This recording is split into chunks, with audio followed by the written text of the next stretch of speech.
जितने भी संबंध जन्य सुख हैं, सबके सब दुख स्वरूप हैं। दुख के उत्पत्ति स्थान हैं।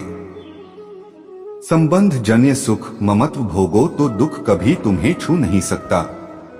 अभी कल हमको किसी ने बताया था, तो बोले वो नौकरी करते थे प्लास्टिक फैक्ट्री में और वो पाइप फट गया। पूरा प्लास्टिक जो द्रवित प्लास्टिक पर जिंदा जल गया। हो चिंतन तो हुआ ना। तो अब जैसे अपने लोग दूसरे जीवों को जलाकर खा रहे हैं ना, ऐसे पैर बांध दिए उनको भूज रहे। तुम्हारे पैर भी नहीं बांधे जाएंगे, जिंदा भूज जाओगे। कर्म तुम्हें बख्शेगा नहीं। ध्यान रखना, दुखी होना या रस इंद्रिय के स्वाद के लिए तुमने उन असमर्थ पशुओं को, पक्षियों को अपने स्वाद का कारण मान रहे हो। उनके मांस को ठीक ले लो। इस जन्म में तू में से हो, लेकिन पीछे जन्म में तुमने किया ना, तो क्या परिणाम आया? प्लास्टिक, और वह भी द्रवित, मतलब गरम, पिघली हुई, सीधे पूरी। वो कष्ट, कितना कष्ट। थोड़ी देर तादात्म्य होकर देखो कितना एक दिन फूल लगा रहे थे ना। ग्लू गन जिसे आप चिपकाते हो, जरा छू गई तो एकदम वैसे ही क्या? बोले तो गरम प्लास्टिक ही तो है उसमें। हल्की सी गरम एकदम जिसमें आप फूल चिपकाते हैं, वह जरा पूरी द्रवित प्लास्टिक से घिर गई। अब बोलो क्या हुआ? मर तो गए हो, लेकिन कितना कष्ट उनको हुआ होगा। यह कर्म आया। देखो तुम बूझे ना, उसके पैर बांध के ऐसे बांध क्यों खाए? अब देखो तुम्हें पैर भी नहीं बांधने पड़े, वह कर्म ने कैसे एकदम पूरा पाइप फटा, ऊपर पूरा गिरा हो गया। सावधान, दुख यह नया अभी समझ में नहीं आ रहा। तुम मौज मस्ती कर लो, यह मस्ती तुम्हारे लिए इतनी महंगी पड़ेगी कोई साथ। अब बोलो कौन है वह? परिवार, कोई भी, कोई धन संपत्ति, कोई भी साथ दे। पूरे शरीर में प्लास्टिक, गरम प्लास्टिक से पैर। कितना भयानक कष्ट, कितना भयानक कष्ट। यह एक कष्ट, ऐसे अनंत कष्टों को भोगना पड़ता है। जीवों को अभी नया जन्म होगा, उसको भूल जाएगा कि ऐसा पीछे कष्ट मिला था, जिसे अपने लोग मां के गर्भ से निकले तो कितना भयानक कष्ट। लेकिन याद है क्या? सब लोग वहीं से निकले, कोई नहीं याद। भगवान याद दिला रहे हैं, दुख हो नया। किसी भी प्रकृतिजन्य अगर मुक्त होना है दुखों से, प्रकृतिजन्य संयोग जन्य सुखों को मत भोगो, मत स्वीकार करो, तो तुम्हें कभी दुख भोगना नहीं पड़ेगा, पक्का। जब आप किसी वस्तु के भोगने की भावना करते हैं तो उसका अभाव प्रतीत होता है। अगर ये भोग मिल जाए तो मुझे उसकी शुरुआत ही दुख से हो रही है, जलन से हो रही है, और उसके सहयोग प्राप्ति में तुम्हारी जलन होने के कारण सुखानुभूति हो रही, उसमें सुख नहीं है। तुमने कामना किया है, तुम उसके लिए व्याकुल हुए हो, संकल्प बनाया, इसलिए तुम्हें सुखानुभूति हो रही है। नहीं, उसमें सुख। ध्यान रखना, वह भास ऐसा ही रहा है जैसे स्वप्न में लग रहा है। बहुत अच्छा खाने पर पेट भरा क्या? कुछ नहीं, स्वप्न में भी तो सारी क्रियाएं होती। क्या होता? कुछ होता है क्या? जागृत में ठीक वैसे ही भ्रम है। अगर तुम्हें उस सुखद वस्तु का भाव न बने कि सुखद है, तो आपको कभी भी दुख नहीं मिल सकता। पर हम पहले किसी भी वस्तु, आज पूरा प्राणी समुदाय चेष्टा केवल सुख के लिए कर रहा है, केवल सुख के लिए। परिणाम सबको दुख मिल रहा है। जो प्रभु की तरफ चले वो धीरे धीरे दुख से निवृत्त होते हुए परम सुख की तरफ जा रहे हैं। भले आज शरीर दंड भोग रहा है पीछे के कर्म का, लेकिन आगे प्रकाश है, क्योंकि भगवत मार्ग में चल रहा है। वस्तु के अभाव का दुख जितनी जोर का होगा, मिलन में तुम्हें उतना ही सुखानुभूति होगी। यह ब्रह्मा ऋषियों का मनन है। वस्तु के भोग का जितना गाढ़ा चिंतन होगा, उतना ही तुम्हें उसे भोग में सुख लगेगा, हाय नहीं लगेगा। और जितना तुम उसमें सुख अनुभव करोगे उससे अनंत गुना बढ़कर तुम्हें दुख मिलेगा। ये सिस्टम है, यह नियम है।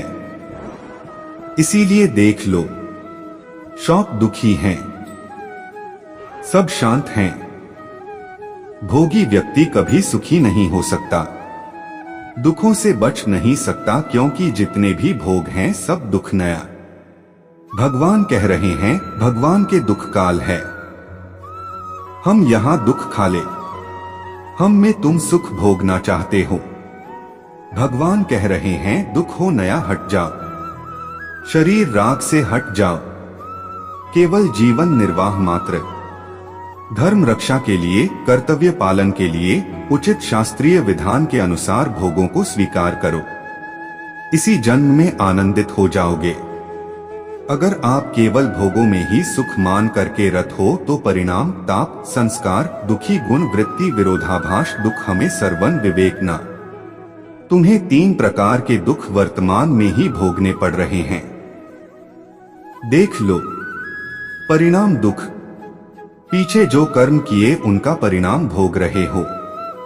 परिणाम दुख, ताप दुख और संस्कार दुख, ये 3 सुख भोगने वाले को भोगना ही पड़ता है।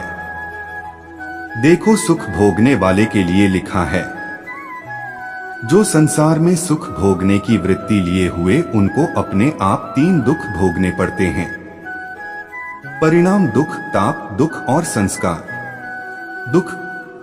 संपूर्ण विषय भोग आरंभ में सुख रूप सबको प्रतीत होते हैं। कोई भी कर्म जब हमारा बनता है तो उसमें हमारा लक्ष्य होता है सुख। कोई न कोई ऐसा कर्म बना जो सुख के लिए हमने पाप कर्म किया, सुख भोगने की भावना से पाप कर्म बना और वही कर्मा करके दंड देता है। ध्यान रखना, चाहे कोई हो, कोई भी हो, कितना भी बड़ा महापुरुष हो, इस शरीर रचने के समय उसके उस कर्म संस्कार को रचा गया है। इतनी अवस्था में तुम्हारे ये रोग होगा, इतन ये प्रारब्ध भोग है, आएगा, अपना रूप विस्तार करेगा। लेकिन यह भजन का, यह भगवत शरणागति का प्रताप, वह बस कवच बनकर कि उसकी रक्षा करता है। न उसे भय होने देता है, न शोक होने देता है। अब यह शरीर छूटा, पीछे सब गोदाम में आग लग गई। अब उसमें एक भी कर्म ऐसा नहीं जो जग सके या नवीन हमें बंधन दे सके। खत्म। आगे जो कर्म हो रहे हैं भगवद अर्पित हैं, वह खत्म। प्रारब्ध जो है धीरे धीरे खत्म होता जा रहा है, और उसको कैसे भगा रहे कृपा कवच से। सत्य कहते हैं, अगर प्रिया की शरण में ना होते तो रोज हम ऐसे जलते जैसे किस तवा में रोटी से की जाती है। ऐसे जलते और मनाते कि शरीर छूट जाए तो अच्छा है। मनाते कहाँ? इतनी अर्थव्यवस्था कहाँ, ऐसी सेवा कहाँ, ऐसा हृदय की विश्राम स्थली कहाँ, हृदय को लगाते किस पर लगाते? जिस पर लगाया था वही धोखा दे रहा था। क्या होता? थोड़ी देर में तो बिल्कुल एकदम। जैसे जल में कमल का फूल रहे, ऐसी प्रिया रख रहे संपूर्ण विषय भोग। आरंभ में सबको सुख रूप प्रतीत होते हैं, और वही कर्म, वही विषय भोग परिणाम में महान दुख प्रदान करता है। एक सत्य घटना। ब्याह हुआ, पत्नी आई तो जैसे परस्पर स्त्री पुरुष आसक्त हो जाते हैं, ऐसे पति आसक्त हो गया।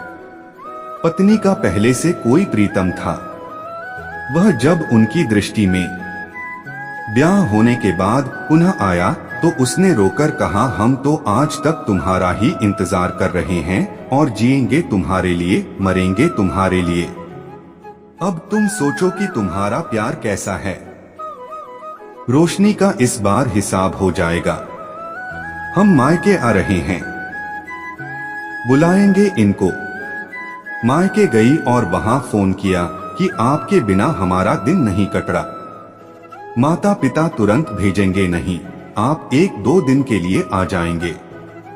आगे वो जो बहुत ज्यादा चिपकती है, नाक मुंह में लगा दे, उसको फैब्रिक है और उसे हाक विक क्या। हाँ, वही नाक जिसे खवा पिया के लिटा दिया और मित्र को बुला लिया और नाक में और मुंह में भर दी। 2 मिनट में एकदम जान गए।